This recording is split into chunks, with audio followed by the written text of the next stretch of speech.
In today's video, I'm going to teach you how to log into Algolia.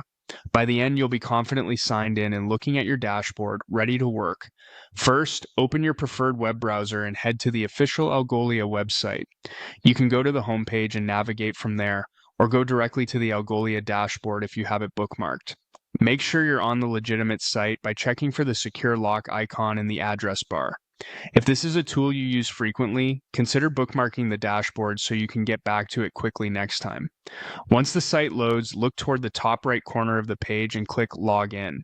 This button is consistent across Algolia's site, whether you're on the home page or a docs page, and it will take you to the sign-in screen.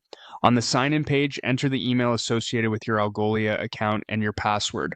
Take your time here. Email addresses need to match exactly, and passwords are case sensitive. If you use a password manager, this is a good place to let it autofill to avoid typos. Keep your credentials private and avoid signing in on devices you don't trust. If you ever mistype something, the page will prompt you to try again. If you prefer single sign-on, you can log in with GitHub. Click the GitHub option and a window will guide you to authorize access and complete the sign-in. This is helpful if your organization has connected Algolia to GitHub and you want a quick, secure login without handling a separate password. You also have the option to sign in using Google or Netlify. Pick the provider that's linked to your Algolia account.